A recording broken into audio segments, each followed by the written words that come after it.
Good morning. So, today I was thinking about how depression can make a person feel very alone, and how the mind is designed to help us. So, what it does is it forecasts what we need based on what we have needed in the past. So, if you've needed to be prepared to be safe, your body is working on being prepared to be safe. Hence, all those brain chemicals that are always going. It's almost like the stove is never on off. It's always on 1, 2, or 3, just ready.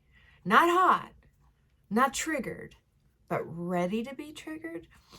So that's why it's important to bring the heat down as often as possible or off. So when the brain is trained to always be ready, understand you're burning electricity, you're burning power. And therefore, you're wearing down your immune system, right? If you think about how hard the body has to work to keep up with all that adrenaline and cortisol, and if you like the feeling of power, endorphins on top of it. That's what makes it so addictive. So you want to be careful about how you're spending your power. Well, some of the things that can happen if you don't like fighting, especially, is that depression can set in. Because ultimately, if you're angry and you're coming across as aggressive or silent, you're not saying what you need to be said. And we humans, from infancy, need to be seen. We need to be heard. We need to know that our parents or our loved one or our support system, we need to know that we have a support system. And if we don't know that we have a support system, we know, well, from caveman days, if our parents or if we didn't have someone protecting us, we could be dead. So I think that's, in my studies, I think that's where the depression comes in, and that's where, those research projects showing how babies in orphanages can die or suffer mental health because they don't feel loved. They don't feel seen. You can feed them all you want, but there's especially with malnutrition on top of it, there's going to be a problem. So getting back to what I was thinking about this morning is how routine in babies and adults is so important. If an adult has routine, it makes it so much easier. For instance, if you're depressed and sad, one of the things that it's difficult to do is to brush your teeth, wash your face, or take a shower, or get the right kind of sleep. Things like that, basics. Keep in touch with certain people who care about you. So I think it's important to develop a routine, something like this. Everybody has that morning pee. Don't leave the bathroom. Don't leave the bathroom until you've brushed your teeth. Keep your water pick right out there.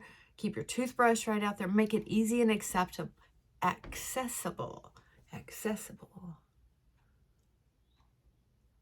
And I'm one of those people who puts everything away, a place for everything and everything in its place. But one of the things that I have done is when I'm going through a phase where I'm not feeling as spunky as as I'd like, is that I will leave my things out so it's easier. My washcloth is on a little bar that's easy to grab. My toothbrush, my water pick, some of that stuff I just don't put away until I start feeling preppier, better,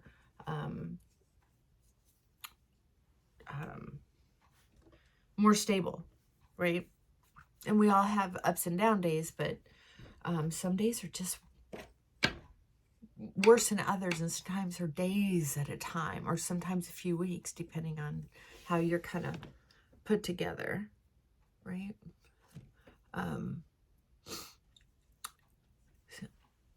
One of the little tricks that I was taught, especially for people who have a hard time getting out of bed, period, is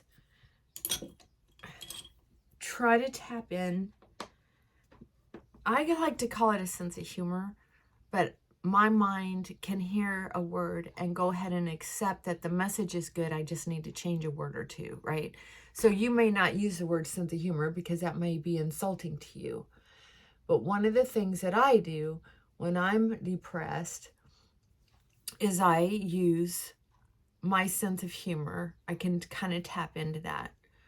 For instance, I'll share a couple things with you. If I'm having trouble getting out of bed, well, I used to do this. You know what? If you really take care of yourself over a period of time, to have to tap into emergency use things aren't necessarily something you have to do for the rest of your life, but you can tap into them. And I think the brain, just knowing that you have a plan, feels safer and less depressed. So anyway, I used to, when I was going through my last divorce, was if I had trouble getting out of bed, I was told to just put one foot out from under the covers, right?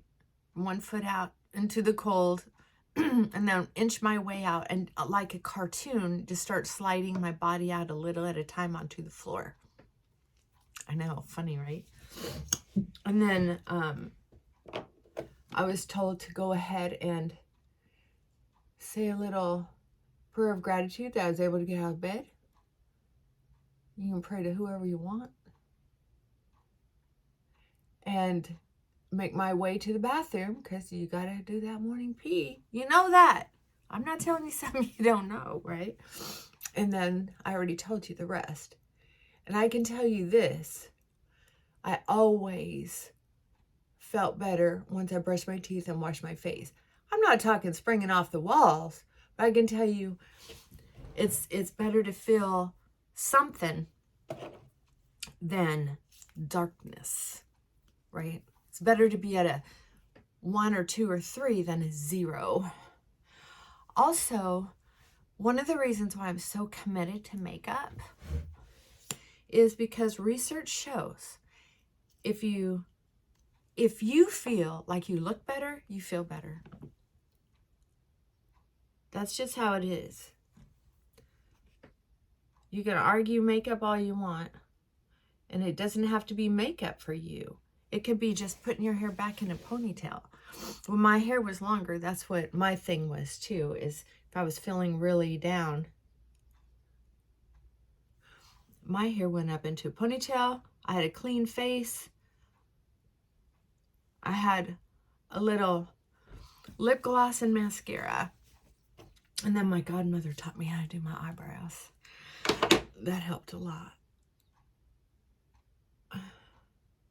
Because they're just almost invisible otherwise. So I hope this helped a little bit. I have to get to work. But, see, enough's enough. And I need to go do something with my hair. I'm looking at the camera now and I'm thinking, well, ponytail might have to work today.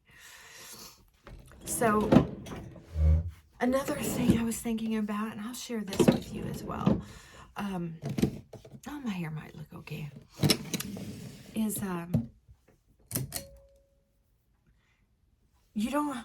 one of the things that used to bother me when I was going through a phase of depression and feeling down is I felt like I was the only one that didn't have a purpose. I felt like everyone was happy except me. That kind of thinking is so twisted. I'm the only one. I mean, it just, that math doesn't add up. I mean, we're all sort of unique in our own way. Just like cars. There are some cars that are very unique. You can see them at these big auctions, and you think, wow, that car's so unique. But is it? It's a car. It has 4 tires. It behaves the same. It acts the same. Relatively speaking, we're all in a certain range in everything that we do. So to think that we're unique is really so isolating feeling. It's very sad. So I remember thinking, I don't have a purpose. I don't have a purpose. And it doesn't have anything to do with the fact that I was participating in several things that, when I'm thinking straight, were very worthwhile. It had to do with, I lost something in my soul. I just felt like, regardless of what anybody else said, I didn't have a purpose. And I really think it's, that sense of grandeur or sense of exhilaration. It's just, I look at it now and I think it's greed. Being depressed skews things up so much. I don't think anymore that I need a grand purpose. I think I need to live life on purpose. Just live life on purpose. I'm living life on purpose. That's the deal. So for today, I hope you'll go out and live life on purpose. Thanks for sharing coffee with me, and I'll hope to see you soon. Bye.